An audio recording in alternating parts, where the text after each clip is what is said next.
ప్రభావతి సత్యం చేసిన పనికి చాలా బాధపడుతూ, అసలు ఏమైనా మనిషేనా ఆయన, అసలు కన్న కొడుకు మీద కేసు పెడతానంటాడా? అసలు వాడెక్కడున్నాడో ఏంటో కనుక్కోకుండా కేసు పెడతానన్నాడు.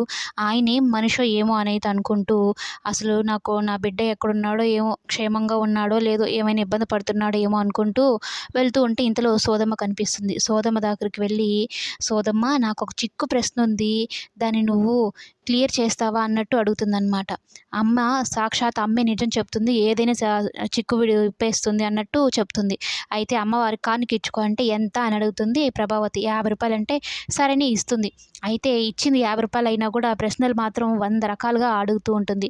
నా బిడ్డ గురించే అడుగుతున్నాను చెప్పు అయితే అంటే, ఇక ఆ సోదమ్మ ఏంటి, ఏదో ఒకటి చెప్పేసి డబ్బులు కొట్టేసి వెళ్ళిపోదాం అన్నట్టు ఆమె అనుకుంటూ ఉంటుంది.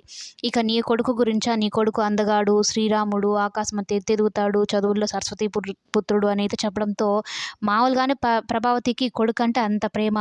ఇక కొడుకు గురించి గొప్పలు చెప్తూ ఉంటే మురిసిపోతూ ఉంటుంది. ఎక్కడికెళ్ళాడు ఏంటి అంటే, ఉత్తరం దిక్కునకెళ్ళాడు, త్వరలోనే వచ్చేస్తాడు, సమీపంలోనే ఉన్నాడు, వారంలోపు వచ్చేస్తాడన్నట్టు చెప్పి తప్పించేసుకుంటుంది సోదమ్మ అక్కడి నుంచి. అయితే ఇదంతా కామాక్షి చూస్తుంది.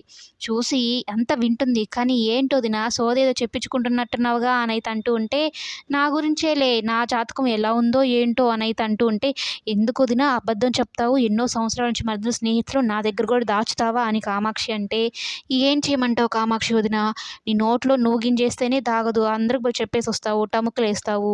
ఇప్పుడు ఈ విషయం గాని చెప్తే, నా బిడ్డ కెనడా వెళ్ళలేదు, ఎక్కడున్నాడో తెలియడం లేదని చెప్తే నీ కడుపుబ్బరం ఆగుతుందా, పోయి అందరికి చెప్తావని చెప్పలేదు అంటే, నేను ఎందుకు చెప్తాను వదిన, నేను చెప్పను, కడుపులోనే దాచుకుంటాను అని అయితే చెప్తూ, లోపల మాత్రం ఎగిరి డాన్స్ చేయాలనిపిస్తుంది. నీకు ఇలాగే కావాలి, వాడిని బాగా గారాబం చేసి చెడగొట్టేశావు, నీకు ఇలానే కావాలి అని అయితే అనుకుంటూ ఉంటుంది.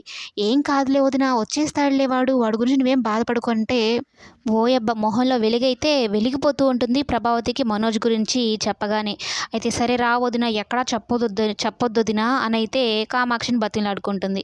ఇక ఇద్దరు కలిసి అయితే ఇంటికి వెళ్ళిపోతారు. మొత్తానికి ఆ సోదమ్మ మాటలైతే బాగా నమ్మి కాస్త మనసు మార్చుకొని ప్రశాంతంగా అయితే ఇంటికి వెళ్తుంది ప్రభావతి. మరి నెక్స్ట్ ఏం జరుగుతుందనేది కమింగ్ ఎపిసోడ్లో చూద్దాం.